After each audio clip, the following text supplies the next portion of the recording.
Welcome back to the Cream City Club podcast. I am Spencer Michaelis, and I'm here once again with Gunnar Amalunk.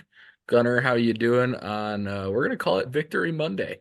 Yeah, can't get much better in terms of Wisconsin sports. We got a nice Packers win and a nice Bucks win, so Dame capped it off perfectly. But we want to fill that Brewers void today, so I'm excited to talk some Brewers with you, Spencer. But how are you doing? Yeah, I'm doing well. Last night could not have gone much better for our sports teams. Jake Schwal and I were joking around a little bit on Twitter, but we were waiting for like some exciting minor league Brewers signing or something to break so that we'd have some sort of Brewers news on such a fun day. But just before we get into it, I guess if you are listening and you haven't yet subscribed, please take a moment to do so on whatever platform you are listening on. And if we have earned it in your eyes to rate us 5 stars, follow us on Twitter at the Cream City Pod to stay up to date on these episode releases. And as Gunnar kind of hinted at, we will be focusing on the Brewers today. But I think before we get into the Brewers and we really get into the meat of this podcast, I think we have to talk at least a little about the Packers. Jordan Love is, I mean, as the kids say, Gunnar, he's him. He is unbelievably good the last 9 weeks. The young receivers, tight ends, all the pass catchers, the first and second year guys, they're all playing like absolute studs. Jaden Reed didn't even have a catch yesterday, I and was they gonna say still, that was a difference. You would have expected Jaden Reed to step up, and we didn't even need him. So yeah. And how about Matt LaFleur just absolutely in his bag? I mean, he got Musgrave a touchdown with nobody within 20 yards of him on the one play. So it was very fun to watch. The defense showed up. I mean, obviously when they got into super prevent mode, it started getting you yeah, like for those of you who listened to the last episode, I talked about how I my head only imagines the worst case scenario in these moments, and I can't even tell you how much I was panicking as they were making their slight comeback. I would say the odds of the Packers blowing that game were less than 0.001%, and my head yeah. went to that immediately.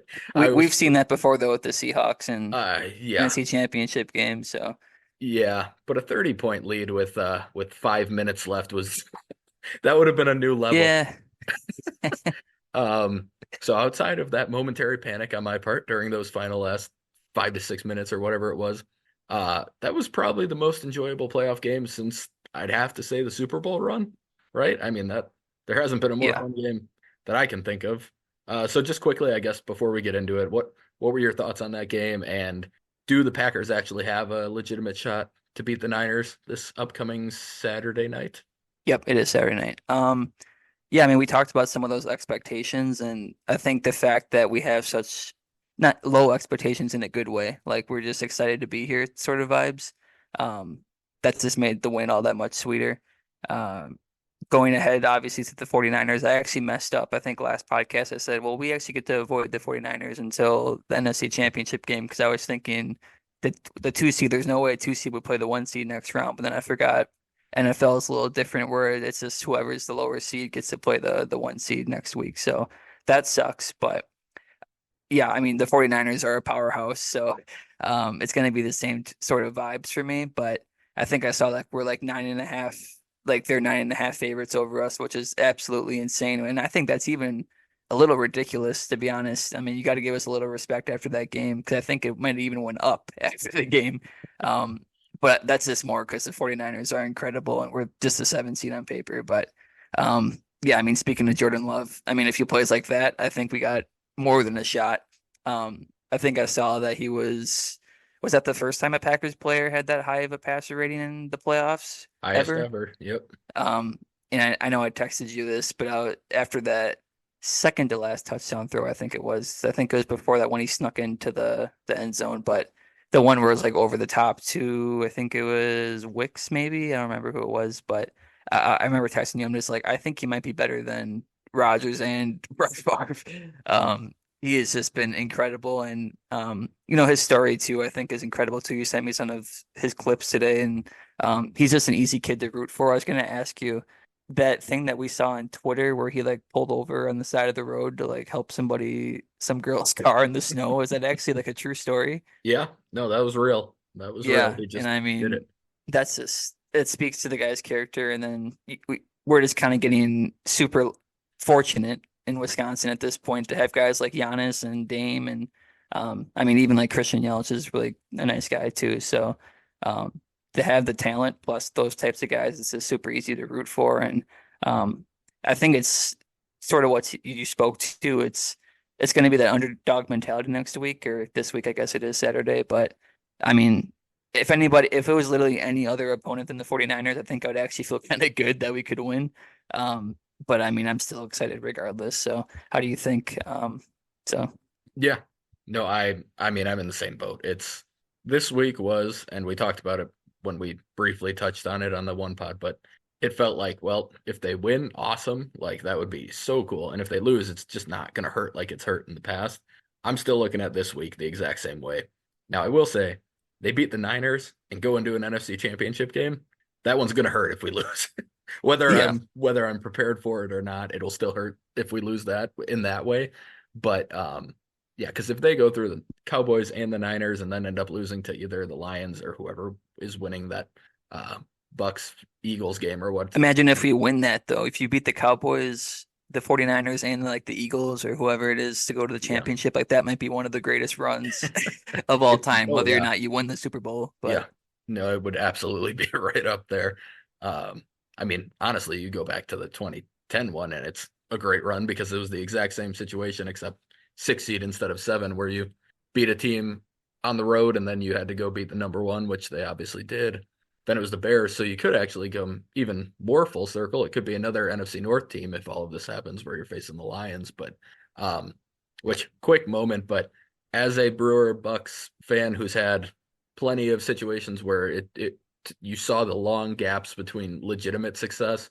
I was actually legitimately pretty happy for Lions fans yesterday, seeing some of like the grown men like tearing up in the crowd. Like to me, that's pretty cool. That's what sports are about. Like those guys cared that entire time that they weren't able to they weren't able to win a playoff game, and just seeing them do that made them the fact that sports can bring so much happiness. I think that's why we do like a pod like this because this is sports are meant to bring one people together and just it's supposed to be fun. It's supposed to be something that makes you happy. And you're obviously not going to always be happy. And there's going to be moments where it feels like, like we talked about some of the Packer losses. It can be kind of a killer for you for a few days as well. But just seeing that was really cool. Now, if I see them in tears because the Packers beat them to go to the Super Bowl, I'm not going to feel bad for them. But I was happy for them in that moment. So yeah, I mean, there's not much else to say other than what you said about the game. Love that throw to Wicks that you talked about was ridiculous. He even like double clutched it to get a guy to leave his feet so that mhm. he could get it over the top. I feel like That yeah, the big difference from him and Rodgers and Favre, which I don't Favre memories are kind of hazy. We were obviously pretty young when he was playing, but to me, I feel like Love makes that intermediate throw like in front of the safeties and behind the linebackers, or just kind of like not a super deep ball and not a short route, but in the middle. I feel like he throws that ball better than either of them from what I remember of Favre, and I'm pretty confident in saying it about Rodgers. And the fact that he's willing to do it over the middle of the field, which was always kind of Rodgers' bugaboo. He was not interested in throwing over the middle, especially later in his career. It's impressive that he's gone 22 touchdowns with only one pick in that span. When you use the middle of the field as much as you do, all it takes is one tip, one guy dropping a ball, and it goes into the air and it's a pick. I mean, there's a lot of ways to throw an interception over the middle, and he's just not doing it. So, no, it's been a ton of fun, and like you said, I think it's just a lot easier to root for guys like him than it is for certain other people who may have played quarterback before him. Um, do you have any other thoughts on it before we jump into the Brewers here? yeah, speaking to more what you said, I think it's almost.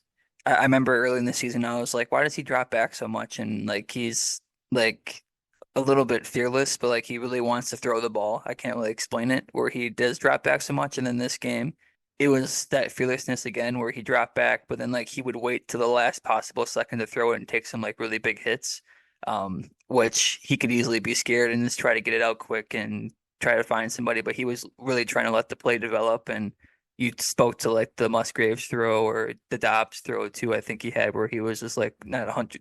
A guy wasn't 100 feet within him, but he was waiting for it so that he can just make that last turn to throw it up in the air because he knew it's just going to be a wide open pass. So I think just little things like that too are pretty impressive with him. But I guess yeah, to wrap it up, we're excited to go to San Francisco and give it our best shot. And worst case, we're just happy to be here. So we'll take Yep. it. Um, but yeah, so let's talk more about the Brewers podcast that we're here for. Just a quick overview of what we're going to be talking about today. So we got arbitration stuff we got to talk about that happened within the last week or so, since we last talked about the Brewers. For those of you who listened to our last podcast, we'll pick up with some of those projections. We got a new projection with Zips in the last couple of days here, so we can look at that projection as well. And then to wrap it up, Spencer wants to talk a little bit about international signings. So I hope he's got some water on hand or something where he can clear his throat, because that'll be all him talking about international signings. But to start out, I mentioned the arbitration signings. So shockingly or not shockingly, I guess we'll get Spencer's take. But shocking to me, I think that we did sign all seven guys before we even had to go into any of the drama. We were able to avoid it this time. So I guess quickly before I have one guy I think we probably both want to talk about more than the others here, but what are your initial reactions on just the whole arbitration process this year? Yeah, I would say there was one name I was almost certain they were going to end up going to a hearing with, and there was another that I kind of thought there was a pretty decent chance they were going to go to a hearing with. Um, I guess the ones that don't surprise me, let's go through what they got, and we can quickly talk after I go through them, what, if any of them surprised you, what they ended up getting, or anything like that. So, Willie Adames got 12.25 million for the year. He was projected 12.4 by MLB trade rumors. Hobie Milner got 2.05 million on a 1.7 million projection. Uh, Yoel Payamps got 1.65 million on a 1.7. Bryce Wilson got $1,025 on a $1.3 million projection. So, and Jake Bauers got 1.35 million on a 1.7 million projection. So, of those five names, which I think are probably the ones that are less surprising to us that they ended up settling, anything that, I mean, did any of them jump out at you as being more than you thought they'd be, or anything surprising about what they ended up getting? No, not really. Just the funny part about Bryce Wilson, I mean, the pitcher, obviously, he outperformed that contract by a lot. Just we're talking talent or just the player that he is. But the fact that he got 25 more dollars, I joked to you how maybe he was trying to get like Buck student tickets or something at the last second for the big Celtics game. But no, I mean, Hobie, I guess, yeah, he probably deserved a little bit of a raise or something. But no, I mean, all those are pretty much fine. Nothing really shocking there, obviously. So just glad they're back. Yeah, I was a little surprised Payamps got below his projection just because Yeah. he did have a great season. I mean, he had a great season last year, but the projections are usually pretty good. We should say that they do a very good job of it. And the reason is, and we've never really talked too much about arbitration and what it really is, but it's all hmm based on comps and people who have had similar seasons in the same year of that arbitration. And that's what happened with the Brewers and Burns last year. The Brewers were comping him to Shane Bieber because he had had a very, very, very similar career up until that point, and they wanted to just, I think they were trying to even or give the exact same amount. I think that's what they ended up winning at, was the exact same amount Bieber had gotten that year. I saw Zach Gallen got $1,000 more than those two this year because it's all based on comps, and he was raising it a little bit. But it's super interesting to me that I get why people get super upset about things with arbitration. They have to as fans, like I get it's very confusing in terms of how everything works and everything. I think it's important to note that the system is built for this to happen and for guys to go to hearings, and that agents want their players to go to hearings hmm for a number of reasons, but one of them being agents and the players union want the players to hear teams ripping on them so that they don't become too loyal where they want to sign really team friendly contracts. That's not good for agents and it's not good for the players union. So they handle it this way, and they encourage them that if they can't agree on something that they really like, take it to a hearing. And they understand that they're going to not like what they hear at that hearing. And teams know that that's just what they have to do. They have to go and fight their side because all of the owners want them to do that. It's it all comes back to like the collective bargaining, and it's a huge mess. And on paper or in theory, it all sounds really nice, and then it's a it's not a great system. But I guess the one we can go into then is the one I kind of just mentioned. Corbin Burns settled at $15.637 million. He was projected 15.1, so over $500,000 more than what he was projected at. Uh, I know my answer to this, but Gunnar, were you surprised that he ended up settling? Honestly, no, and I think you're the opposite, but I'll hear your take in a second. I think we've heard some of the breadcrumbs of Mark Antoniozzi's comments of like trading Corbin or just because of the backlash and all that, and just even ignoring all of that, just the backlash in general that we got last spring with all the drama and everything. Um, I just wasn't shocked that one that we came to an agreement, and then two that it was higher than the projection because I just knew. I mean, I don't know anything, but I had a good feeling that there was there was no way Corbin was going to go and bash the team anymore. We're going to let that happen again. Um, I guess just the number in general. I mean, 500,000 more than what he was maybe supposed to get. I don't really care that much about it. I know that was kind of a joke. I texted you. I'm like, we're watch us go to a fight or something for 25K or something again. But there's a reason why. I mean, you just laid it out. There's a reason why numbers jump up. They don't want numbers to jump up because if a number jumps up, then guess what? Your guy next time around is going to get five times that or something, or who knows. Um, so you're always just trying to keep it as low as possible because it's going to affect you in the long run. But as far as just like the player goes, yeah, I mean, he probably is worth that. I mean, pretty easily, even at his best season, even or worst season for us, I guess. But that doesn't trade how I, or it doesn't, that doesn't fix of how I feel about him at all. I'd still trade him and everything like that. But um, no, I guess I wasn't surprised. But I guess were you surprised by him settling? Because I know maybe you had some roller coaster of emotions through this. I mean, my initial reaction was surprise. After I thought about it for a little bit, all the things you just mentioned kind of came up, and it was like, yeah, I would guess neither of them wanted to go through this process again. I don't think Corbin Burns wants to hear everything the Brewers hate about him again. I don't think Mark Ananasio wants to deal with the fan backlash that he received last year. I don't think Arnold wants to have to deal with that either. I don't think anybody wanted to go through the same ordeal as they did last offseason.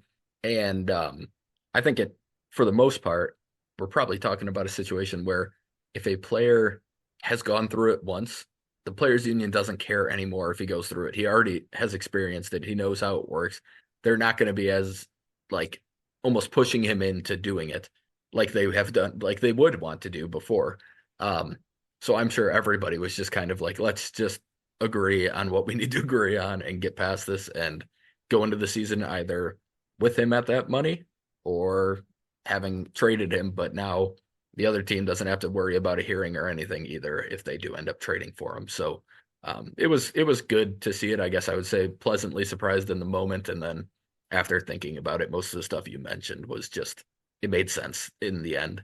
Um, the other one that I guess I wouldn't say I was super surprised by, but it was a little surprising just the way it came about because we got to the deadline and Devin Williams they reported that Devin Williams had not agreed on a contract. So usually the Brewers are what are called a file and trial team. Once they don't agree and they file their numbers, they go to the hearing, they go to the trial, and they take whatever happens, whether they win or the player wins the argument.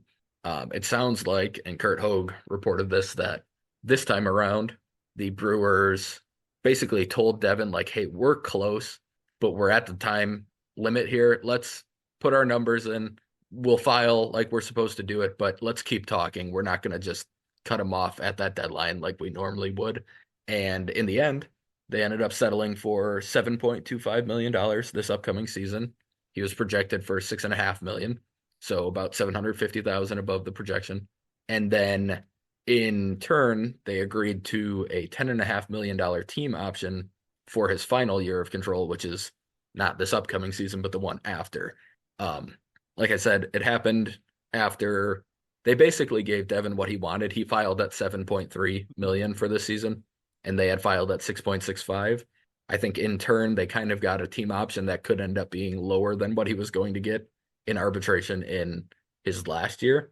Um, I know that that contract has, I think they said $1 million in potential earnings on top of it for, maybe another reliever of the year award, all-star appearance, number of saves, whatever they want to do incentive laden, for an incentive laden contract. But it's, it pretty much just seemed like they gave a little bit this year to get for the next year. So that was, I don't know if you had any specific thoughts on that, but I was a little surprised that he was willing to give up the arbitration year just to get a $10.5 million team option.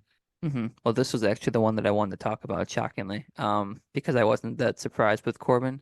Yeah, I mean, the reason why is because of the tweet you're talking about, and maybe I'm just used to like the NBA, and I mean, you talked about it. This is usually how the Brewers go. Like, if you see that tweet, it's like, okay, that's now we're ready to go. This is what's gonna happen.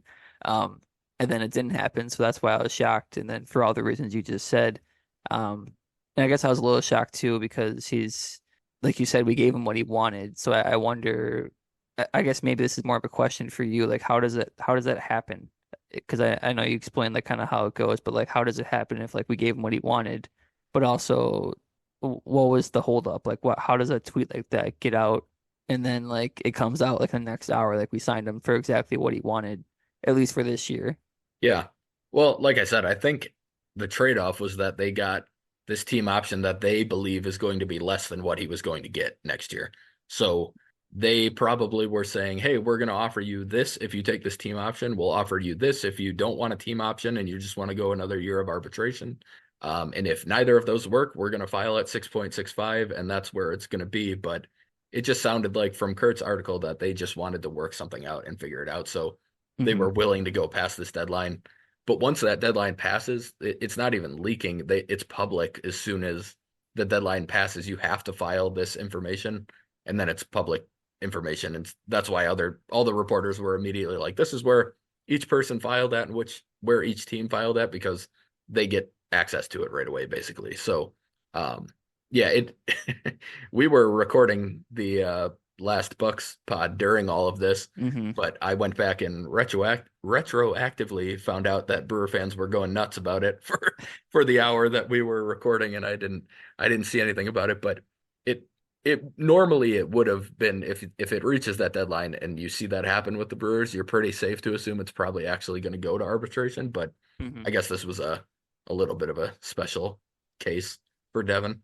Yeah, I mean that hold up too could have been just trying to figure out next year's salary and all the incentives and stuff. Who knows? But I guess speaking for a Brewer side of it, I mean the money he's well worth 7.25. Like even just if that's more than the projection, so I don't really care about that. And we've never really, shockingly, we haven't really talked about him as a trade candidate. Um, but I do think that with the team option, it kind of gives us a little flexibility to open that door up if we wanted to do that as well. Because 10.5, no, today's game, it's not crazy at all, but also I don't know if I can imagine a world, and I guess I could if it's one guy and we got enough guys to fill it in, but a $10.5 million, and you said it could be 11.5 or 11.5 plus, just for one guy in the bullpen, knowing how we kind of go about things. Maybe not. And like I said, it depends on the roster and everything like that. We can make it work, but I just think with the team option, it gives us just an opportunity to be like, okay, we could pick it up and then we could trade you, or we could pick it up and if we could work, we can keep you on the team. Because 10.5 or 11.5 isn't crazy, like I said. So, and he's even going to be well worth that money, I'm sure, unless something happens crazy, if he gets an injury or something, which Yeah. also makes sense for the team option. If you get hurt, you can just drop him. So, I guess speak to that. Maybe the trade side of it because we haven't really touched on that at all, really. Yeah. So first of all, I think he would almost certainly get more than that in arbitration. But if he has a bad year and they want to take it to arbitration instead of picking up the team option, if they decline that team option, they don't he's not a free agent. He just is now arbitration eligible still. So they have a ton of flexibility with it. Like you said though, I could 100% see a case of, now let's look at it. I gotta be careful here. I was going to say a Josh Hader situation. I think if the Brewers are in first place again at the deadline, you are not seeing Devin Williams traded like they did with Hader. Mhm. And I'm on record a number of times of saying I understand, and I even liked the Hader trade at the time, but I 100% also understand why the Brewers would be super hesitant to have that exact same scenario play out again.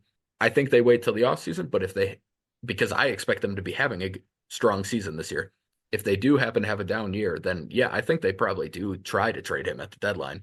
You have more demand for a guy at that time, and a team gets an extra year or an extra half year, obviously, and just relievers are just more like everybody needs relievers when you get to the deadline, and an elite, I mean, an absolutely an elite closer is going to bring back a bunch of value. So he's a huge, and you're right, we haven't talked about him at all. And I did think there was a possibility of him getting moved this offseason. I would say it was less than 5% in my head, while guys like Willie, I would have probably put at like 25%, and Corbin, I would have honestly put Corbin before the offseason started at like 50 to 60%. I would have leaned more towards the fact I thought they were going to trade Corbin this offseason. At this point, I would put it more towards 25 again.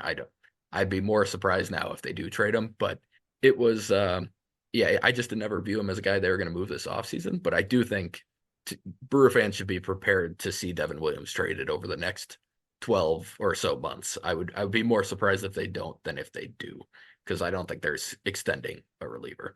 Yeah, I mean, especially at his age too. It's kind of weird. He seems like he's younger than he is, and he is kind of getting up there for a guy who he's like a one inning pitcher. I mean, at this point, I mean, he can stretch it a little bit here and there, but it's not like it's a huge risk of him getting hurt or something like that. But yeah, I mean, people got to remember that he is running up there in age, and it's going to be his highest value at this point too. Like I love Devin Williams, and I know this next question is gonna kind of allude to this a little bit from Twitter, but I mean, really any of these guys, and I guess we could just jump into this question because I'm just gonna say it. But how do you pronounce that name? I know I you've think it's Onabom okay. fan. He One of the funniest people on Brewers oh Twitter yeah, I by recognize him far. for sure. Yeah, I He's don't want to hilarious. disrespect him and say his name wrong. But he said, which, if any, other arbitration eligible players do you think will be on the team in 2026? Um, so I can start, and I think it's funny because all these guys, it's like I I, I wouldn't hate them on the team. Like it's not like I don't want anybody not on the team. It's just like there's reasons for like each person why like Corbin's not gonna be on the team, like Yeah. regardless. Because we're not going to sign him. So even if everything goes well in the Brewers fans' eyes, he's going to be gone in free agency. Willie, I guess I personally would like him on the team still, but there's also question marks with that. Like how much did we pay him if we did keep him at that point? Um, how well is he playing? Was he worth it? But then I guess if he had a season like last year and he kind of just kept doing that, I probably wouldn't want him still. But um, I think you're probably more looking at like maybe like Joel Payamps maybe could be on the team. Like if I'm putting my money on something, Bryce Wilson I guess could be. And then we just talked about Devin, so that's why I said it's kind of alluding to that. But any of these guys jump out to you, or any guys that you for sure want on that 2026 team, or is it kind of just like we'll just see where the chips fall? Yeah, I think, and I mean, part of it is they have to have, for me, I doubt any of these guys are staying past arbitration. I think, like you said with Willie, I can still see a Willie Adames extension. And I bet you they are trying. I think they would like to keep Willie. I don't think the team is super bought into Bryce Terang like I am not, and like many are not. And shortstop's a hard position to fill. I mean, we saw it. It was a long time before the Brewers had a guy even on Willie's level. And a lot of people get frustrated with Willie Adames, but he has been the Brewers' best shortstop since, I mean, you could make the argument since Robin Yount. You could make that argument. JJ Hardy had a couple of really good seasons mixed in with a really, really bad season. But those are your two options. I mean, Arcia is not there. Unievsky Betancourt is not there. We had freaking Cody Ransom and guys like that playing shortstop for parts of our lives. Like the Brewers have not had a shortstop at this level in a while, and he seems to like it here. Now, that doesn't always mean anything. There's still got to be money on the table. They're not just going to, like I talked about, a players union and agents are not going to advise him to take a super team friendly contract extension, but I could see him being there in 2026. Hobie's last year of arbitration is 2025, but I could see him staying here because he likes it here, and reliever money's never going to get huge. And if he Hmm. keeps putting up seasons like he did last year, then yeah, why not? Payamps is the one guy I'm pretty sure I haven't checked I checked earlier today. Payamps, I'm almost certain, is the one guy that has arbitration through that season. So to me, that makes him the most likely to be here. But yeah, like you said, kind of any of the relievers. Devin, I really don't see them extending him. I think he's almost as certain to me as Burns is, but Burns is 100%. He will not be on the Brewers in Hmm. 2026. That one is the only one that I'm absolutely certain he will not be. But yeah, that's a good question because it's interesting. That doesn't sound that far away, but the amount of roster turnover that happens in 3 years in MLB is crazy. I mean, it could be a completely different team by then. Speaking to Willie though, quick, 'cause I just got this thought. And I don't think I actually brought this up weirdly, but and I do like Willie and everything. I think he's gonna have a bounce back year, but part of the reason why I kind of wanted to extend him is because I think this will be his floor. And I think if you're gonna get quote unquote like the best value for him, you would have thought maybe this offseason actually would have made the most sense to extend him because if he has another like say 2021 season, that's it like it's his peak, but like even a little bit less than that he might be out of like the price range that you want to even pay for him just being who we are. I would still pay that price because he's worth it, but I think that's also why it made some sense to me in my brain. Like if we can get him locked up at least at his worst, maybe I'll take a chance on him. But um, I guess that's just why I don't think I ever actually talked about that. But Yeah. Well, I will yeah. say I think people often think that if an extension is not done by now, like it's not going to get done. Most extensions get done in spring training because they're around the players all the time. There's a lot more Hmm. time to talk to these guys. Like they probably met with Willie once or twice to try and figure out this arbitration cost that what they were gonna settle on. And I'm sure they Hmm. kind of breached if they are interested in extending him, I'm sure they had some talks. A lot of times what you hear is that people started these talks during the arbitration meetings, and then when they get to spring training and they're around him constantly and they're able to have a bunch of conversations and really kind of negotiate. If it's going to happen, my guess would be it's usually beginning of March-ish that you start seeing those types of Hmm. contracts happen. So I'm not giving up hope on them doing it still. And like you said, I don't think they're going to have him finish out his years of control and then try and it wouldn't even be an extension at that point. He would become a free agent and they'd have to fight everyone else for him. Hmm. At that point, they're not going to keep him because they're not going to want to play that type of game where somebody's going to come in and offer a lot more than they're willing to. But right now, when they're the only team on the table, I think they're probably still going to at least give it a pretty good shot to see if they can figure it out. So, yeah, anything else quick on the arbitration side? All right, well, let's jump into a little bit of the projection game then. We talked about Pacoda last time and kind of looked at it from our own lens.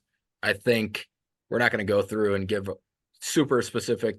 We're not going to do the little draft thing we did last time or anything, but Zips came out, and I think there were a few names that kind of stood out for both of us. So give me a one or a couple of your names that you wanted to look at.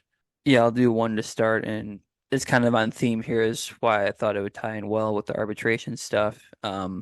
Hobby, how did you Obi, pronounce it? I feel like Obi, Hobie. Okay, I always feel come like I on. do the opposite of what I think. Hobie, they got Zips has him at a 3.88 ERA, and that's obviously a lot worse than he had this year. Even though I thought this year he did obviously break out a little bit, and it lined up with like his pitching profile and everything like that too. I actually expected to get have him have some luck involved in that, but I'm like, well, he actually had decent. It actually played pretty well. So I think that 3.88 is a little bit high. I think we obviously added Brian Hudson too, who we talked about last episode. So hopefully one of those two guys can hit. I guess if we're getting out of our lefties, they got him at a 4.3 ERA too. So I mean, you would hope one of those guys could hit a little bit better if there are two lefties in the bullpen, but um, I guess that was just the one that jumped out. I got another one too, but I'll toss it to you for your next one. Yeah. Anybody who dramatically jumped out at you? Yeah, I guess just quickly before I give my guy, I think projection systems really struggle with guys who don't have huge strikeout numbers. They pitch to contact guys just always kind of slip through the cracks. It's not uncommon for it to be like Wade Miley's projected for 4.24. If he gets that, that wouldn't shock me, but I think there's a pretty good chance that the combination of his ability to miss barrels and the Brewers defense with these types of guys, which it's all a formula. It doesn't factor in how good, maybe it does. I guess I don't know for sure. I won't say that for sure, but I'm pretty sure it doesn't factor in how good the defense is behind them because I'm not sure how they would be able to do that. Yeah, I Um, doubt that. so I think it's always tough for those types of pitchers for them to actually give you a legitimately good projection. My guy that I chose right away is also a lefty pitcher, but a younger one. And speaking of the Josh Hader trade that we talked about earlier, Robert Gasser stands out to me. He's projected for, they've got him for 1.6 WAR. Um, if we get that type of season out of him in his rookie season, I'd be thrilled. It's got him projected for a 4.29 ERA and 126 innings. That's an extremely solid five starter in MLB. I mean, like really, really solid. If you get that much out of him, you're going to feel really, really good about his rookie season. It projects him to strike out more than a batter an inning. Walks aren't as bad as I might have expected them to be projected at. And I think the way he finished last season probably helps that a little bit. I was excited to see that one. I don't even remember how Pacoda or anybody else had him kind of projected, but I was not expecting him to look that good. Yeah, I pulled it up. Pacoda had him at 4.75 for his ERA.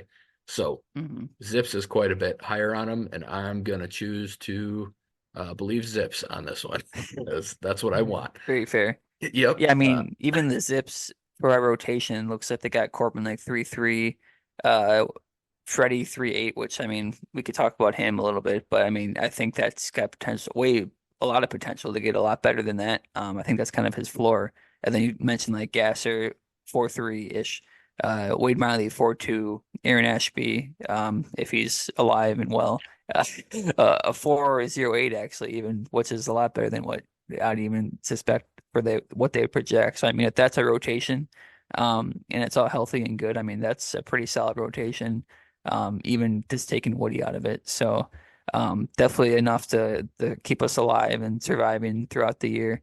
But yeah, I think the one guy that I had another pitcher, shockingly, and on the arbitration sort of scale here, as I already kind of alluded to it, but Bryce Wilson. So I think he had a very underrated year last year, and a guy that we were excited about. I know we talked about him a lot already, but they got him at a 4.3 ERA. I just think his season kind of went a little bit overlooked because he kind of gets sort of those all innings are important, but he kind of gets the crappy innings sometimes where he's not always in cleanup duty. He was actually in some decently like he was a worthy pitcher. Like he was in some decent spots, but I just think his workload kind of went underrated a little bit, and even he was just really, really good. So um, I think just noticing that jump, if he goes from what he did last year to like a 4.3, I think people actually would really notice, like, oh my God, like Bryce Wilson was actually super reliable to have in that role because you need a guy like that. So, um, and I always kind of joke, you remind me of Bryce Wilson. He kind of throws like you did in college. So, I'm rooting for him because I feel like it's Spencer and Michaelis on the mound for the Brewers. But no, I just think he's I would expect him to do better than that, obviously, but just if that jump did happen like that, I think people would really notice like, wow, we got a really good year out of Bryce Wilson. Yeah. Yeah. Listen, I will take the Bryce Wilson comp over the Matt Albers comp people gave me and certain person gave me in college. And then I had to hear Oliver Drake comps, but that was just to make me mad. I have no similarities to him. That was just because I did not like Oliver Drake. Um, but Bryce yeah, Wilson, he slightly looks like you, but he also has like the same pitching wind-up motion, so I think it actually does kind of go well yeah, together. yeah. I mean, he is a pretty good looking dude, so I get it. Um, no, but I agree with what you're saying. I think people overlook the season and would notice quite a bit if he has that type of drop off in productivity, um, or in production. He he's just kind of like you said, he kind of filled every role you could have on the pitching staff last year. He did come in and fill like 3 innings at a time sometimes. He's obviously been a starter in the past, so he's capable of stretching out for a decent amount. I know he had a save in Seattle during the Garrett Mitchell um, Yeah. The game that Garrett Mitchell got hurt, he got the save. I remember that game pretty well. He pitched some other high leverage outings, especially in like extra innings, or if the rest of the pen had been used a lot. So Council felt pretty comfortable using him in whatever role was needed, and he was able to kind of fit into whatever role was needed. So super important part of last year's team. Hopefully you get another season similar to it. And yeah, he's an extremely valuable that's an extremely valuable type of pitcher to have in your bullpen, somebody who can just do whatever you need in that moment.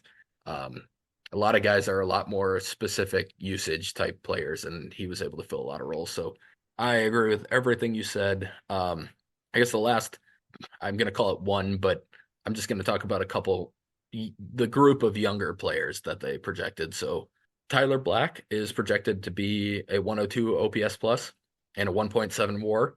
I think if you get that out of him this season, I could see him having a better season offensively than that. But if you get that from him and he's almost a 2 WAR player as a rookie, you feel really good about his start to his career. Churio, 95 OPS plus, 408 slug, which is almost the same as what they project Yelich for. So they do expect some power to show up right away, which is nice. And also 1.7 more. So again, I can 100% see it going better than that for both of them. But that's a pretty nice relative expectation for them to have. And I'd be pretty happy if that's what their rookie season ends up looking like.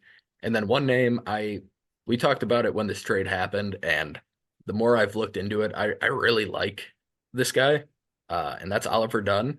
I think there's a pretty good chance that if you told me at the end of or before spring training started that the Brewers would leave camp with Oliver Dunn starting at second base over Bryce Terang, I would buy it. Um, I don't think Bryce Terang's going to hit at the major league level, and I think Oliver Dunn has a pretty decent chance that he could at least hit. That doesn't mean Terang wouldn't be on the roster. I think his defense would make him an extremely valuable.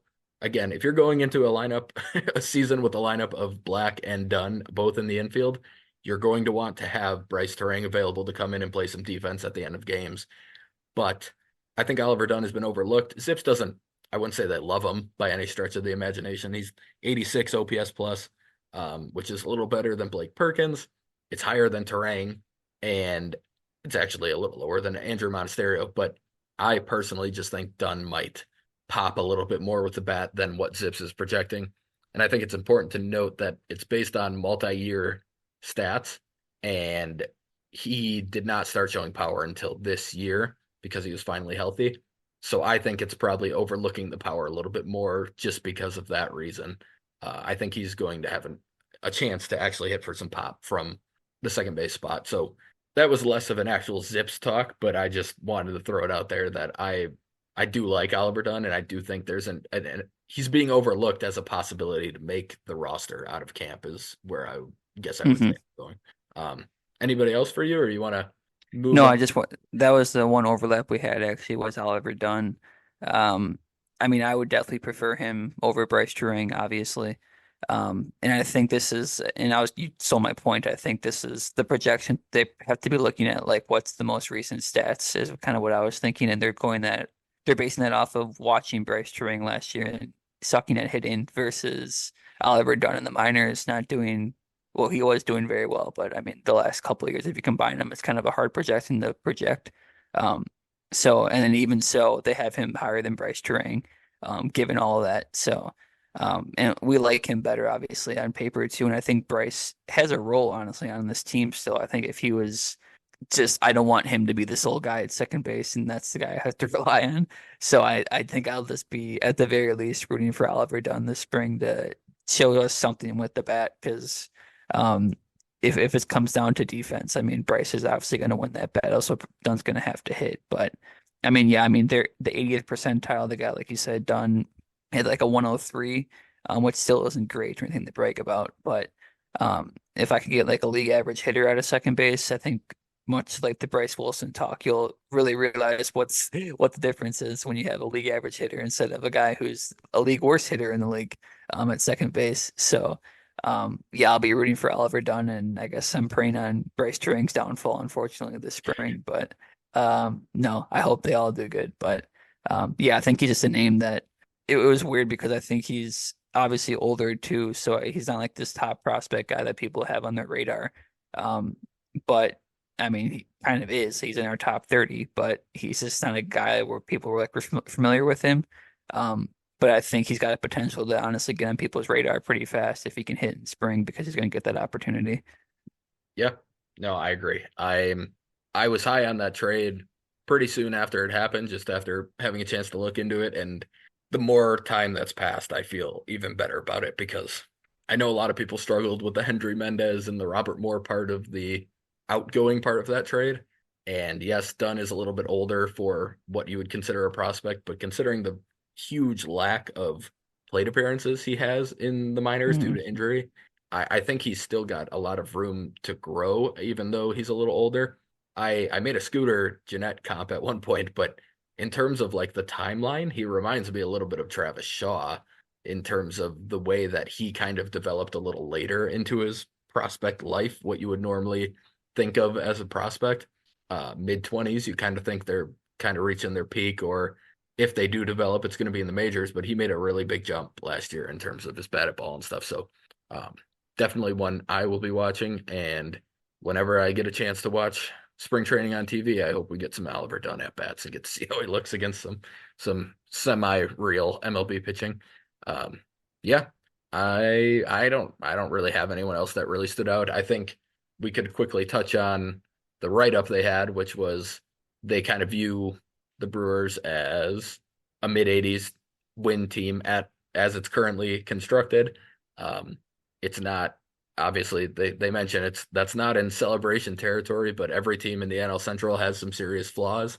They think the Cardinals will bounce back to have a slightly better season than the Brewers, and that the Cubs are kind of, I mean, we saw the Imanaga signing and then the trade they made for Michael Bush, who I put a tweet out, but I'm not super high on Bush. I think there's a decent chance he can hit, but I also think there's a decent chance he's kind of a Keston Hiura type.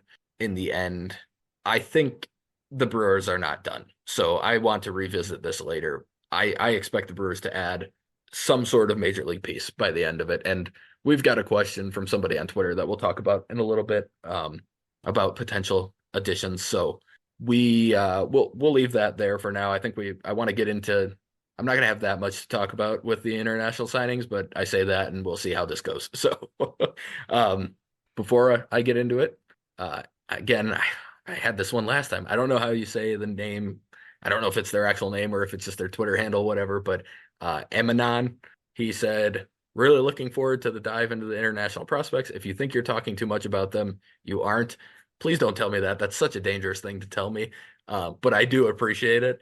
It's obviously, if you're listening to this, you know, everyone knows how much I enjoy this type of stuff. This is my favorite part about following baseball is like the the thought of all these guys like, oh, these could be fun names to watch, and they're going on the spreadsheet once I learn a little bit more about them. So Hmm. they'll join my 140 names or whatever it's currently at. Um, but first, I kind of want to before I talk about these specific names, I do want to talk a little bit about how the international signing scene works in baseball. I want to preface it by saying it's not the cleanest system in the world. In fact, I would say it's a little gross how it all works. Um, these kids, so you have to be 16 years old at the time of the signing, or maybe it's in the summer of that year or something. I can't remember. I think you have to be 16 by the time you can play for that like Dominican Summer League or in whatever complex league you end up at. Um, but these kids are agreeing to contracts oftentimes at the ages of 12, 13. Um, it's it's a little off-putting when you think about it. I mean, these are middle schoolers who are signing $1 million contracts, and it's not the best. I think there's a decent chance we do see an international draft at some point down the road.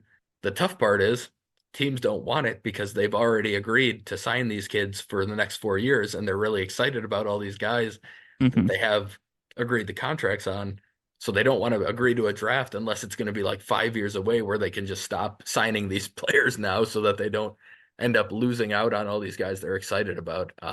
It's not it's not a very fun system.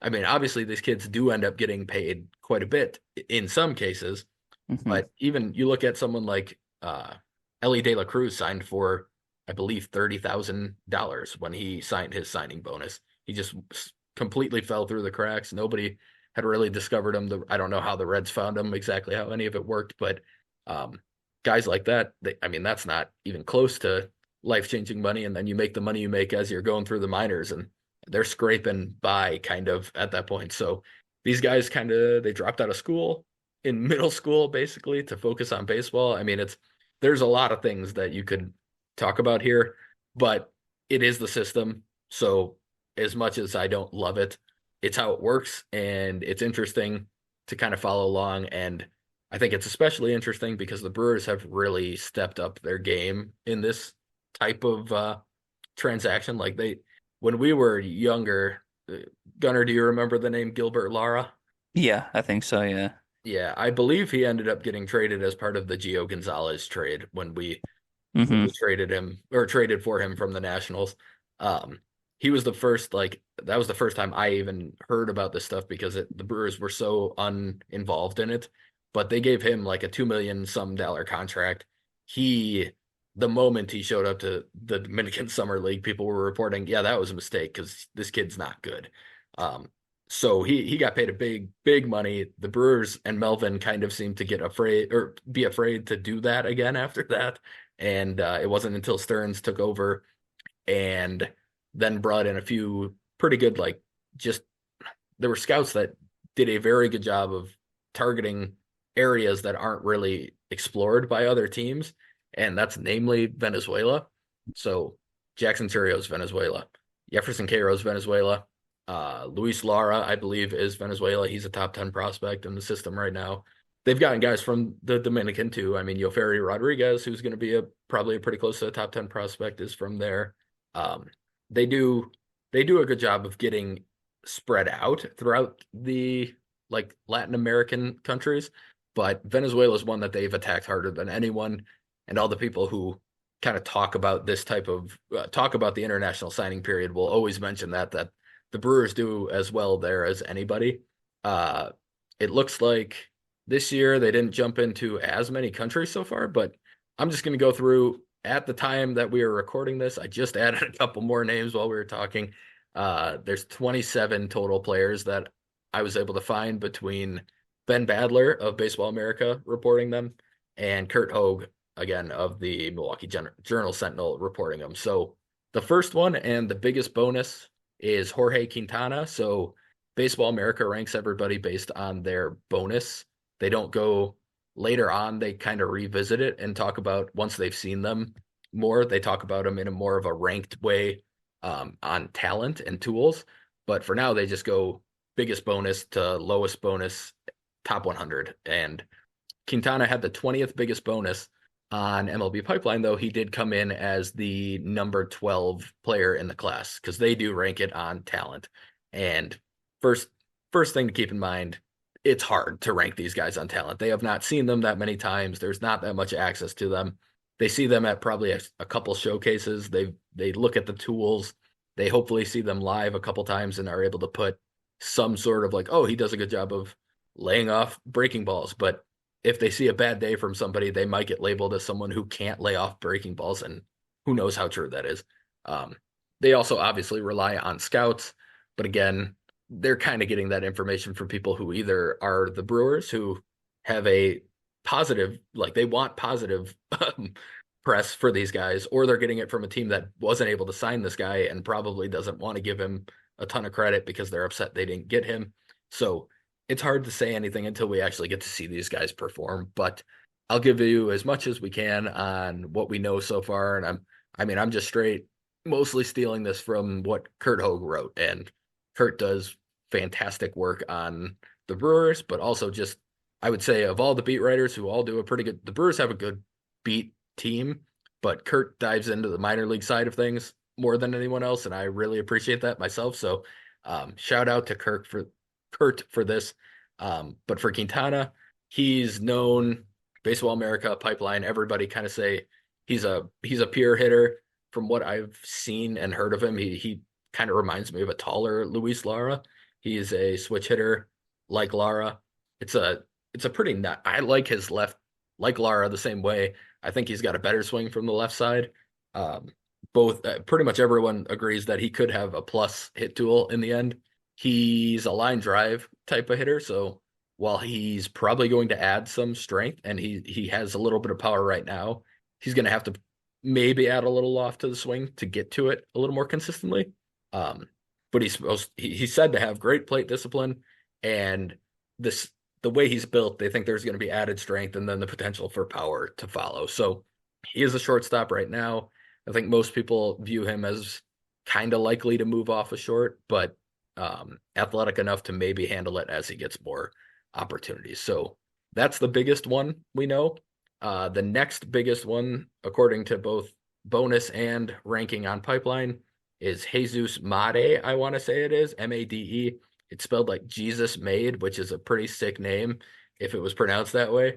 Um, but he's, again, a shortstop. He sounds like he's got a little bit more of a chance to stay at short because he's a very, very good athlete. Um, he's more power potential. So he's a little more, he's viewed as a power hitter already. He's 6'1", 170 pounds. Um, reports have him at good bat speed. It's not difficult to see him having like a really big, not a really big, we're not talking huge, huge power, but a plus type of grade on his power as he gets older. So at 170, you can definitely see someone at 6'1", 170 adding some real weight. You can see him getting probably up closer to 200 as he matures, as he keeps getting a little older and moves his way through the system. But the only, I guess I wouldn't call it a knock, but the only concern people have is that he does have an uppercut swing of sorts. So not that that's always necessarily a bad thing, but you kind of look at the way I explain it in a lot of cases is what Keston Hiura struggled with was that high fastball. And that's what an uppercut swing is going to end up leading to issues with. So if you get the pitch that you can hit and you're uppercutting and you have a bunch of power, you'll probably hit some home runs, but you're also going to be pretty susceptible to getting beat high with that fastball. So, but he's supposed to be an above average runner for that size. And Kurt's article says that multiple scouts that he spoke to were convinced he would be able to stick at shortstop. So that's pretty, whenever you hear that scouts are convinced they're shortstops at that age, that's actually pretty noteworthy. A lot of times they'll say something like, "Oh, if this goes right, I could see him sticking there," or "I think he might have to move to third, but he might stick at short too, who knows." But when they say we think he's going to be a shortstop, that's usually pretty noteworthy. And those are usually the guys with good gloves you could actually see sticking. Uh, Third on the list, Jose Pena, also a shortstop. This will be a common theme. You will, like I said, most of these players are going to end up being listed as shortstops, and then a lot of them end up moving off of it because obviously you most of these guys are going to be going to the same level and playing together. They can't all play shortstop. Um, but yeah, Pena is the 43rd highest bonus. He's not ranked by Pipeline, but he does have some pretty interesting tools. Um, he's already hitting for power, it sounds like. So when guys are doing that, he's 5'11, he's 165 pounds, but he's hitting for in-game power already. That's pretty exciting. That usually means really good bat speed or really good hands, and probably a swing that's tailored to get loft on with the swing. Kurt's report says, yeah, he explodes toward the ball with his right-handed swing. He's got enough burst that he's able to load his hands backward until the front half of his swing is nearly complete. So he gets, I always think of this with the Josh Donaldson. Most hitters over the course of their lives have seen that Josh Donaldson MLB Network thing where he talks about the rubber band effect, where you are able to have completely, you pull your hands back and you're able to get your whole body pretty much separated, and then everything whips through like a rubber band if you pull it far enough back. It sounds like that's kind of what he's able to do because he's a plus athlete and he's got strength. That's kind of what the Churio type of report was when he was first signed, was that type of rubber band effect with the swing. So that's always interesting to me. Plus athlete who can handle short, but this is a Churio. I'm not saying this is going to be Jackson Churio, but an athlete who can handle shortstop, but would be able to handle center field with his speed and athleticism too. So that's a lot of times what happens with these really fast guys who play shortstop. If they're not great there, they end up in center field and develop there. And the Brewers obviously have a lot of outfielders in the system at the moment. but it's super important to remember that these guys are years away from making an impact. And like we talked about during the arbitration stuff, the roster and the entire makeup of the organization can change so much by the time these guys are even knocking on the doorstep of the majors. Um, you bring in talent and you fit them in where you need to. And again, the fact that they're signing these guys at like 12 and 13 means they can't plan for what they're going to do with depth in certain positions. It's all just grab talent, get as much talent in the system as you can, and go from there. Um, the only other guy that was listed in the top 100 bonuses is Yoandrew Pena. He is a third baseman he's listed at out of Venezuela. So again, whenever you see somebody who kind of, I guess Baseball America listed him as a third baseman and some list him as a shortstop, it's it's Kurt had a tweet actually with some video of him taking batting practice. But he's 6'3", 180, really good arm, which is why a lot of people are projecting him for third base. 6'3" is it's hard to be 6'3" and play shortstop, especially when you're only 16 and you're probably going to keep growing and not necessarily in height, but in weight and in strength and whatever. It's just kind of the type of body that usually will get moved to third. He he has gap power presently, but he's kind of projected for some home run power. And like I said, with that 6'3", 180 frame, there's definitely room to grow and start seeing that power kind of leave the yard instead of just being doubles in gaps. Sounds like some scouts view him as one of the bigger underrated guys in this class. So somebody I will definitely keep an eye on when he gets to the DSL this upcoming season. His tools are kind of comparable to guys who are ranked on a lot of these lists. So the next one that Kurt actually tweeted about a few weeks ago, he had heard that this one is going to be a Brewer signing. Luis Corobo. He is a catcher from Venezuela. $250,000 bonus is the projection about what he's expected to get.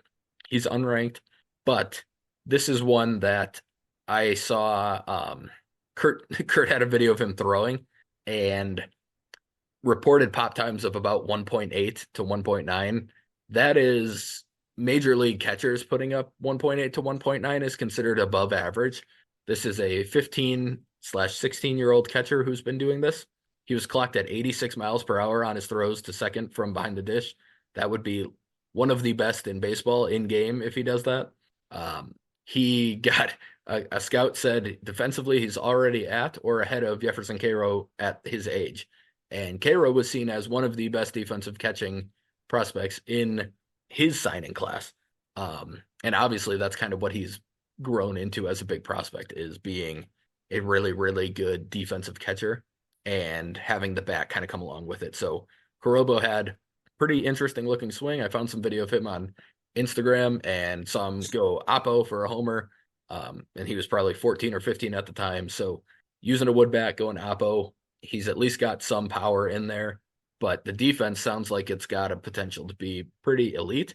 And as somebody who was super early on the Jefferson Cairo train, I think I might be planting my flag on him based on what I've heard. I think he's going to be one I'm very interested in. If he can hit, I think it's one that the Brewers might have found a very similar type of catcher breakout prospect in this type of class, and another Venezuelan one at that. So he's one I've been super excited about since I first heard about him, because 86 miles per hour from behind the dish and a 1.8 pop time that's unheard of for 16-year-olds. There's nobody doing that in America. There might be one, but it's not happening very often. So guess moving on quickly to another one. That's kind of, I will say there's probably a couple other ones I'll give some information on. The rest I'm just going to go through here and read off. There's not much available for them. I can't find anything. If it had happened, maybe if I had more than today to try and find some stuff, I'm sure I could have dug through Instagram and found some interesting videos and stuff, but I'll try and at one point we'll revisit it when we talk about prospects again or something. But they signed Kobe Rangel, shortstop from Venezuela, Juan Ortuño, infielder from Venezuela, Handel Fry, I'm guessing, Encarnacion. That's my favorite name so far, for the record. Outfielder from the Dominican Republic, Frederick Montero, another shortstop from the Dominican Republic, Carlos Donye, He's listed as an outfielder from the DR. I saw a picture of him. Relatively large boy for a 16-year-old outfielder, but we'll see. I based on just that picture, I might see him more at like a first base spot or something. But he looked like somebody who might have a decent amount of pop in the bat, so I'll be interested in seeing that. Enhal Paulino from the DR as well. I saw it reported that he got a $170,000 signing bonus. I haven't seen really anything else on him. Juan Diego Martinez, another shortstop from Venezuela. Jose Anderson, an outfielder from the DR. And then Dalvin Beaudre is our first pitcher that we've talked about. He is one that we had a little bit of information on. He's only 5'8", pretty small for a pitcher. But at the age of 16 and being 5'8", he is throwing 92 to 93 with his fastball. That's pretty ridiculous, to be honest with you. That's very hard to generate that type of velocity from that size. Gunnar, you're around 5'8". What's your velo? Yeah, I didn't want to mention it, but yeah, I mean, I was getting up there mid 80s, mid to low 80s, so I mean, I was close, yeah, even at my peak. But I mean, speaking from the short guy's perspective, yeah, that'd be kind of insane to throw 90 miles an hour. I can't even imagine that. So I want to say those were outfield throws as well, were they not? yeah, I mean, those are like pull downs, like basically when I'm giving everything I got, basically. So, that's what I'm saying on the mound doing that. Yeah. That's incredible, and at his age too, added to that. I mean, we didn't see that even at that age, No, regardless of the size. So, no. Yeah, I mean that's like Marcus Stroman size, and that's around where he sits with his fastball at when he was at his peak. He was around that. And the scout also pointed out that he has really solid feel for spinning the ball. So that doesn't necessarily mean that he's going to have good breaking balls. Spin isn't everything, but it's usually a pretty good sign that he's going to be able to throw some decent secondaries as well. So good athlete. You never know, he might grow too. So he's definitely one to watch. So after Bodre, we've got Moises Polanco, a shortstop from Venezuela as well. Little run on Panama here. We had Manuel Moreno, a right-handed pitcher, Lucas Gonzalez, a right-handed pitcher, and Jeremy George, maybe I don't know if it's pronounced Jeremy, outfielder from Panama. Then we had another catcher, Kevin Garcia from Venezuela. Frandy Lafond, outfielder from Dominican Republic, is a cool name. I enjoy that one. This one I actually did find a little bit. Paul Hoff, a right-handed pitcher from Germany. So I was looking into him a little bit because Germany stood out because you don't normally see people from Europe sign in this type of on this day specifically. And I guess he's been in the Dominican Republic the last like 2 or 3 years pitching there and training so that he could sign in this signing class. So it was hard to find stuff on him. He had some perfect game information, but it was from 2021 when he was only like 12, 13 at the time. He has video on his Instagram of him pitching against some US based teams. I think he played in a tournament in the US where he played some United States teams, and it was broadcasted somewhere because there was video of it. And breaking ball looked pretty good. He had a decent looking fastball. There was no velo readings. I couldn't find anything on that, but interesting. I just always find it interesting when you find a completely different area than everybody else that you've been signing, and he obviously stood out for that.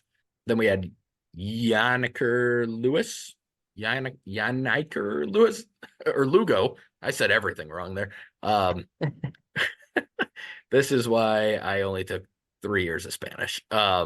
Catcher from Venezuela.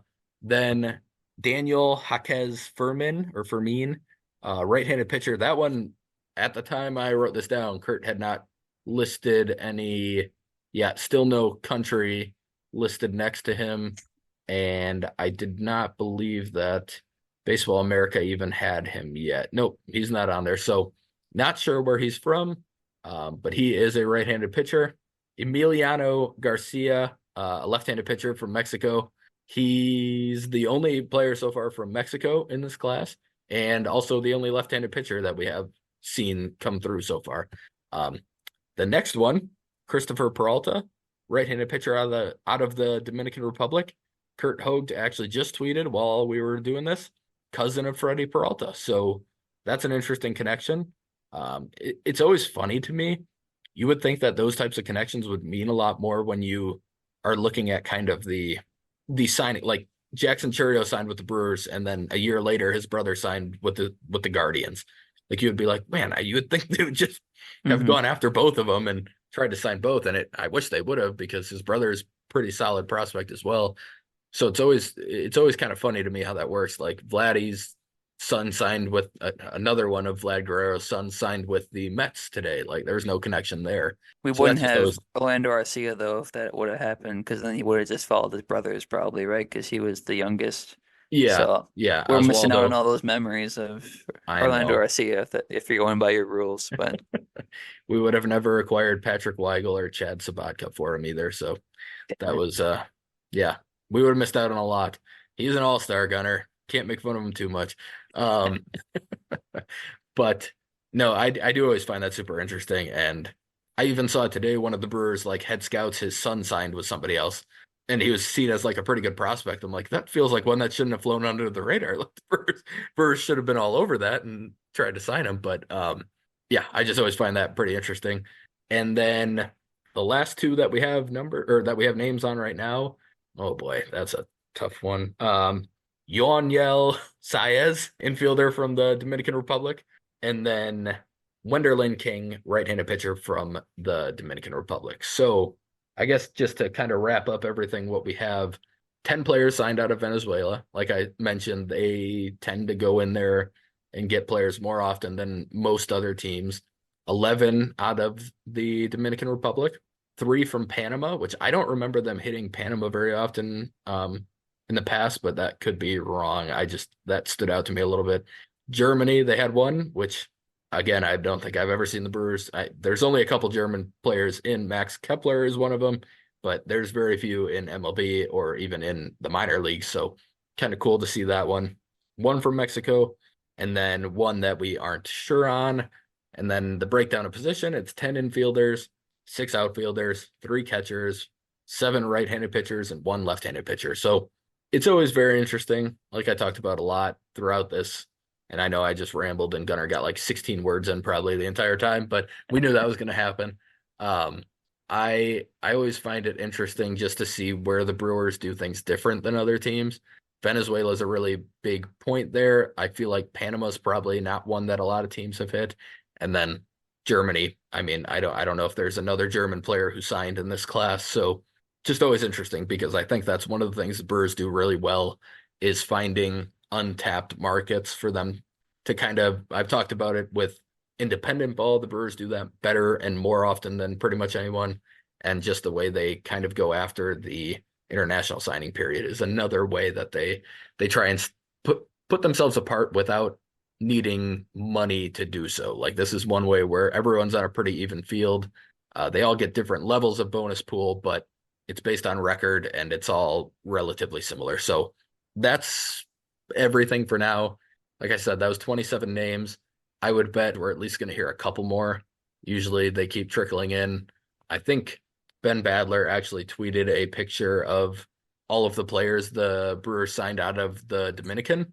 And I want to say there was like 13, and we only have 11 names right now. So there's at least two more, I'm pretty sure. But yeah, it's a fun day because you get a lot of kids who kind of get to have the first time they get to put on the Brewers uniform for real, and they get this photo shoot type of stuff, and they get to sign these contracts that are going to make them, in many cases, a lot of money. In some cases, still a decent amount of money for a 16-year-old.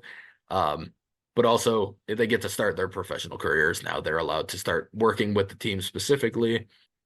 They will do that probably as soon as the next couple of weeks, I would imagine. And then they'll start their Dominican Summer League where they'll get a chance to face other teams and face other professional baseball players for the first time.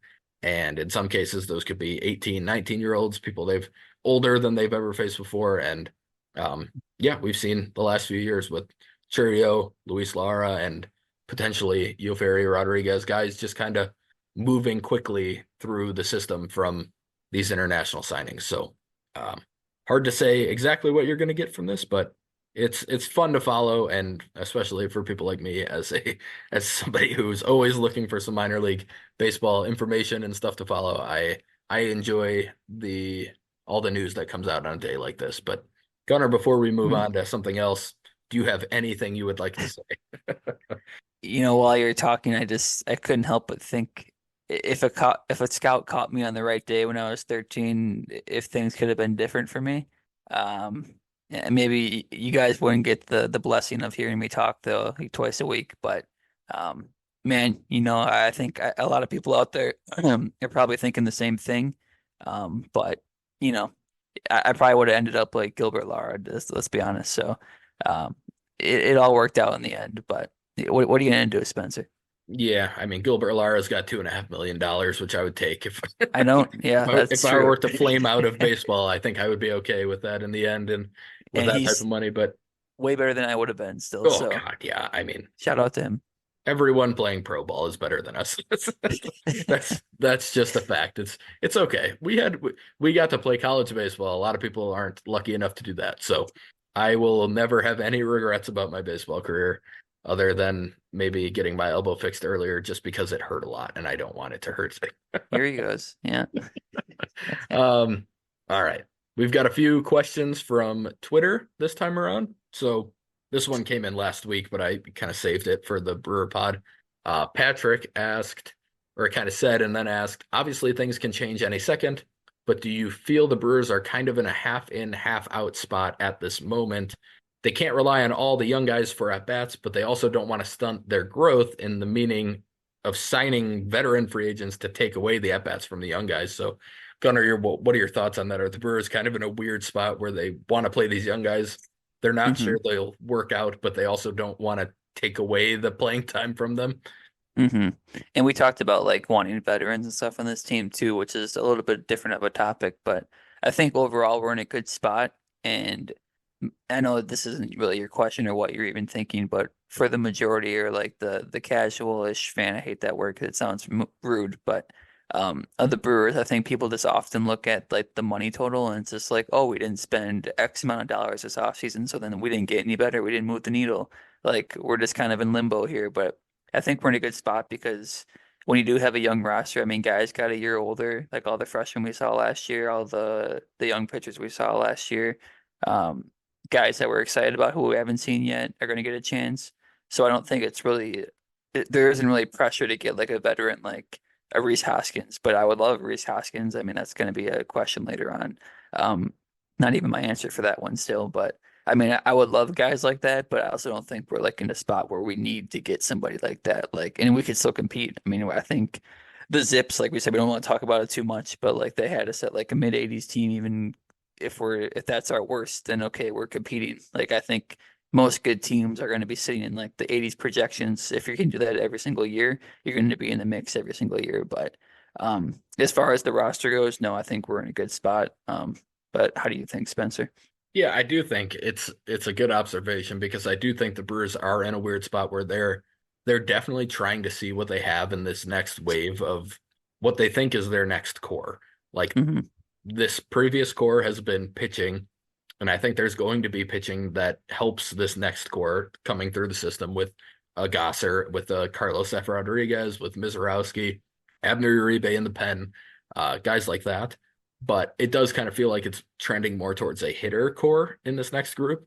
And considering how well the Brewers do with not necessarily even developing pitchers, but finding pitching in weird and in different ways than other teams do, I think they feel pretty comfortable with being able to get solid pitching production, no matter who they throw out, but whether it's a Corbin Burns led rotation or whether it's a Ulysse Chassin type led rotation. I think they believe that they can find pitching in different places if they need to. Hitting, they have kind of struggled in that type of same regard where Jesse Winker trade doesn't work out. I mean, Lorenzo Cain contract works at the beginning, but you don't really get as much as you were probably hoping to get out of it. Um, Brian Anderson type signings at third base, like they don't seem to have the same type of ability to find hidden gems on the offensive side as they do where they can find a Julio Tayden or a Colin Ray or a Wade Miley multiple times, or like I said, Ulysse Chassin. Like they do such a good job of finding people who can work as pitchers and they haven't been as good with hitters. So I think they do want to give these young guys at bats so that possibly these are the guys and they don't even need to worry about trying to fill holes every year on the offensive side.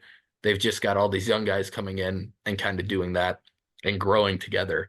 Um, so I think it is a weird spot to be in because they probably don't believe that these young guys are the most likely to give them the most success this season, but also it might give them the most success in the future to get them experience and at bats this year. So I think they're probably going to look into, like I said before, I think they will add to this roster.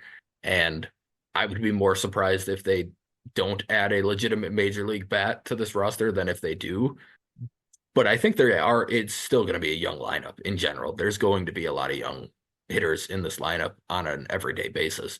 And yeah, well, like you said, we've got one more question from someone else in a second that we might be able to touch on this a little bit more. So I'll leave that for that.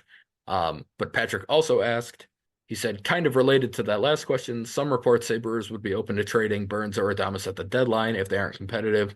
We kind of touched on that with Devin Williams.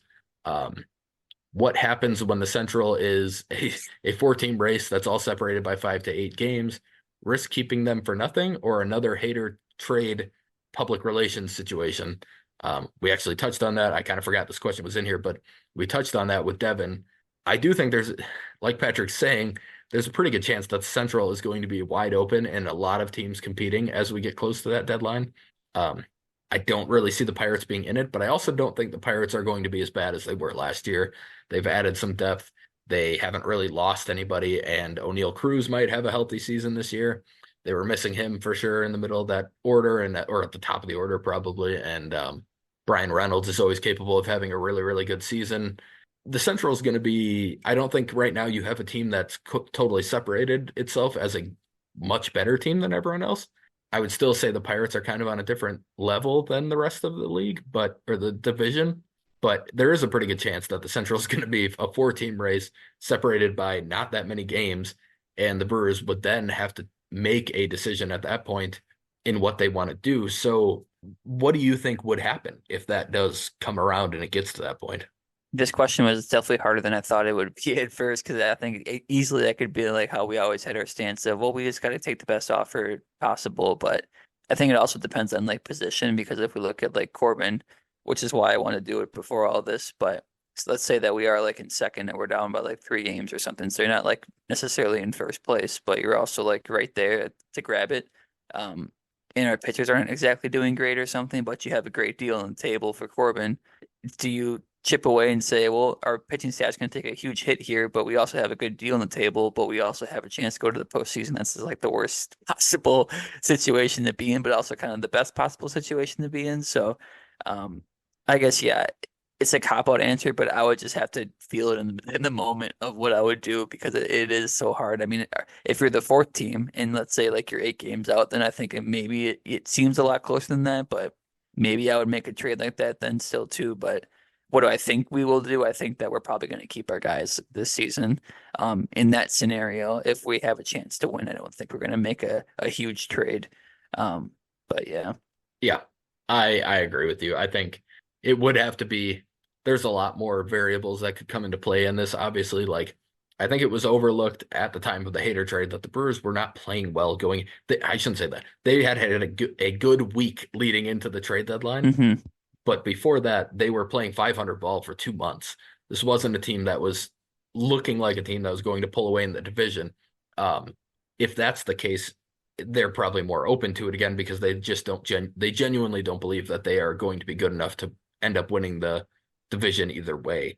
If they've been struggling for the beginning, or they struggled at the start of the year, and now they've been on a hot streak and they're all of a sudden within 2 games of first and they're looking good. The offense is clicking, the pitching's clicking. Like you feel like, okay, this team's actually going to be getting better as the season goes along rather than getting worse. Then I think it becomes harder to make that trade. So yeah, I think like you said, it's kind of got to be in the moment.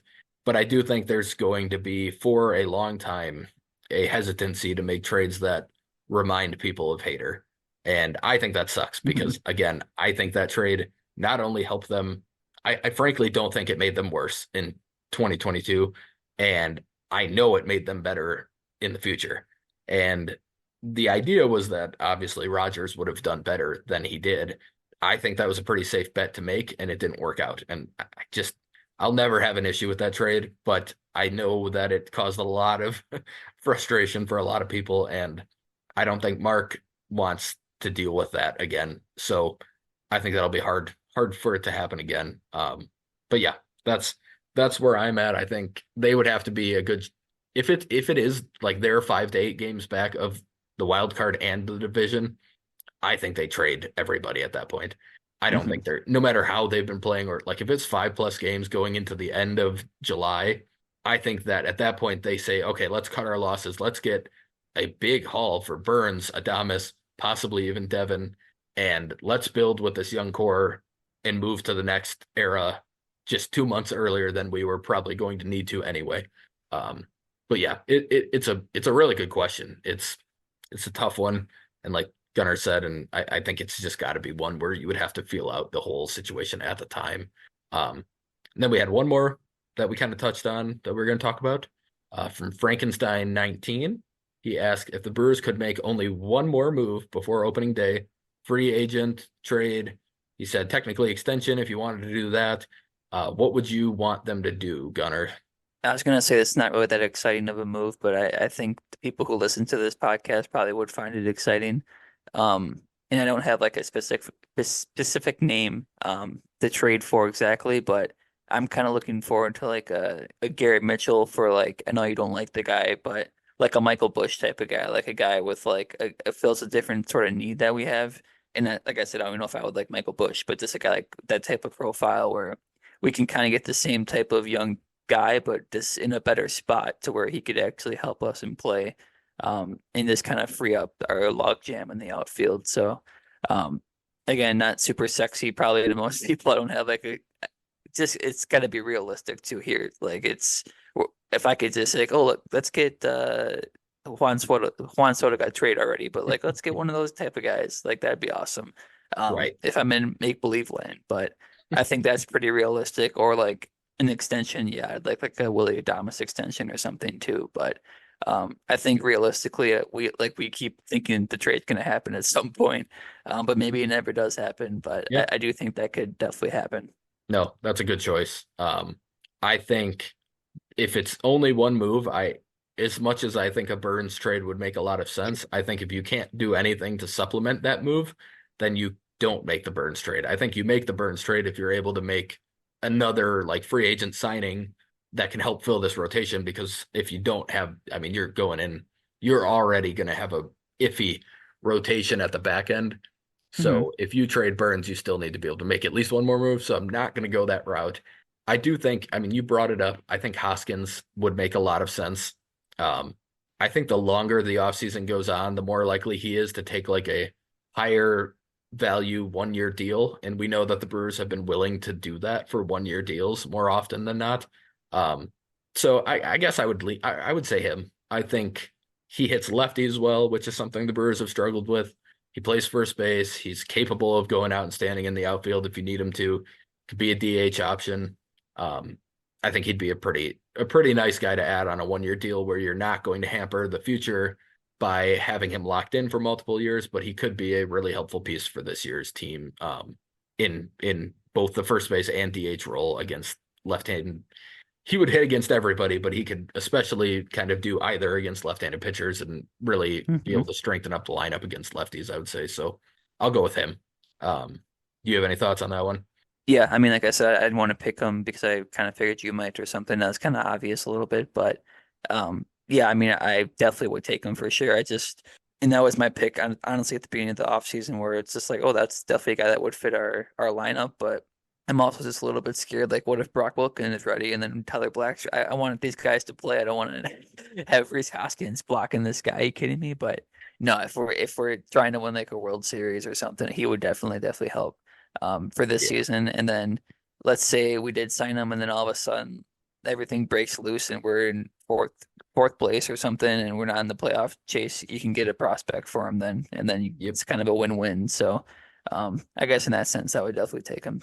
Yeah. That's kind of my thought with a lot of these. If you make a 1 year deal, the risk is so minimal, and then the ability to make a deal at the deadline with them if the team isn't doing what you expect it to do, I think there's a lot of upside to just any type of 1 year deal that could help offensively. But It's yeah, a dumb so question. I just thought of this. But let's say you signed like Juan Soto. Brought him up before for like a 1 year deal. Would you get a prospect then if he left in free agency or no? Is that only for like guys who have been there through arbitration and stuff? I want to say you can still give a qualifying offer because I think Cody Bellinger got one from the Cubs and he Yeah, was that's why a 1 year. I'm pretty sure you it's can. super rare. But yeah, It that's probably doesn't why we happen don't too really know. often. Yeah, Yeah, I just thought of that right now because yeah, I mean Cody Bellinger is actually a really good example of that. But I'm pretty sure they were able to offer him a qualifying offer, which means that he yeah. was a he would get a they'll get a pick out of it, and the team will have to give up a pick out of it for signing him. Hmm. Uh, Obviously, those penalties are a lot softer than they used to be when we were giving up first to sign Kyle Loesch. That was the Devin Williams draft, though. He was our first pick in that draft as a second rounder, so I guess that worked out fine. Um, okay, just to wrap things up because this has been pretty long. Some odds and ends, like I've talked, really just want to talk about the Australian League thing again that I've mentioned a few times. Tayden Hall, my guy, hit another bomb, his third now. This one was an Oppo home run. So showing some power to all fields, which is really exciting to see. And then Sam Gardner has still not given up a run. He had two more appearances, two more innings. He struck out five in those two innings, no base runners. So he's got a whip of .545, a 0 ERA, and 19.6 strikeouts per nine in his 22 innings there. So just, That works. yeah, just absolute dominance. And like I said, this isn't nearly the level of like upper level minors that he's facing, but it's probably close to like high A level talent. Hmm. And that's what Gardner pitched in Appleton. So that would still say to me that he is making strides as a pitcher. You Uh, talked about it too. I mean, just the confidence alone. Who cares about with the competition? I yeah, mean, that could hype you up just enough to get you going for spring, and then you're off on a nice run. So, yeah, absolutely. And at his age, he's a guy who, if he has a really good spring training, has a good start in the minors, he's a guy we could absolutely see in Milwaukee at some point this year. So hmm. good for him. All right, let's do our random brewer to close this out. Gunnar, who do you have here? I picked Felipe Lopez, and at first I was mad that we got him because I'm like, I want Ricky to play. Like, why is this guy like replacing Ricky Weeks? And then he just was like amazing for us that, and at least in that first stretch he was. I can't remember. He sucked in the second time he came with us, right? Or he actually didn't play that bad, I don't think. I don't know. He didn't play as much, nearly as enough. Yeah, he Um, didn't play much, but I think he did okay when he yeah, came back again. a lot different role, but he was really good too. And yeah, I mean, switch hitter. Honestly, really underrated career overall. And I was going to pick another second baseman too, but you guys could probably guess maybe around that era who it was. Who was also pretty underrated. But um, yeah, I mean, we Ray. did that a couple times with Ray Durham. I guess we could mention him. So we just slapping Ricky Weeks in the face here with He was uh, hurt. He was always I hurt. know he was always hurt. I know couldn't rely on him, but when he was healthy, we loved him. But Yeah. yeah, I mean Felipe was really good, and then I became a big fan of him. So yeah, he was just super underrated, honestly. So was that was a midseason pick? That was an early season pickup, I think, the Yeah. first time, right? Ricky Like got May hurt. or That's why something. we picked him up. Yeah, he had a good Yeah. start that year. Yeah. Yeah. Um, but yeah, so maybe we can pick up our Felipe Lopez Yeah. to replace Bryce Turing. That would be Maybe nice. it's all ever done. Could be, yeah. Um, yeah, no, I Felipe's run with the Brewers was very fun because he really never was that type of player anywhere else, but he had a really nice run with the Brewers, and that was that Hmm. '09 his one first year? Yeah, it Okay. had to be. That's when he got hurt. Yeah. Rookie. And well, my guy also had his good run with the Brewers in 2009. And I say run very literally because my guy is Todd Coffey. And first, numbers wise, in 2009, 2.9 ERA and 83 and two-thirds innings out of the pen. Like it's kind of a Bryce Wilson type season almost, where you're talking about a guy who probably didn't get as much credit for that performance as he deserved. Um, Hmm. but as a child who was somewhat immature at the time, I would just crack up every time he came into the game because that large human being sprinting in from the bullpen it was very entertaining. I think I'd probably find it annoying now. I, I find it like Jared Hughes kind of annoyed me when he would do it, but he also Oh wasn't my. as funny looking doing it. Um, but no, Todd Coffey, like his second year didn't go very well, 4.76 ERA in 62 innings, but his first year with the Brewers, I guess technically he spent part of 2008 with the Brewers also. He threw 7 innings at the end of that year after being acquired from the Reds. I honestly don't remember how we got him, but he may have been cut because he had a 6 ERA with the Reds before that. Yeah. Um, but yeah, great 2009 season for him. Fun guy to watch. Seemed like a good dude. I just enjoyed watching him run in more than anything else. So, yeah, Todd Coffey and Felipe Lopez. We went 2009 Brewers on this one. Chills. What? Chills. Oh yeah, yep, on accident. What a year. Yeah, what a year. Ken Maka leading us to as far away from the promised land as you could possibly do it with a talented roster. Yeah. All right. I don't even know how long this is going to be. We talked a lot. I talked a lot. But yeah, if you're listening and you've made it this far somehow, please like and subscribe on whatever platform you are listening on. Remember to follow us on Twitter at the Cream City Pod. And it was great to get some questions. Appreciate you guys who did throw some Hmm. questions at us. It obviously we can babble on. We did it without the questions, but it does make it easier for us if we have some extra stuff to talk about and we don't have to try and fill time. And that's usually when we start blabbering about stuff that may not even be that important to what you guys care about. So questions always help. We will always take feedback, like I've said. And thank you guys for listening, and we will see you sometime later this week.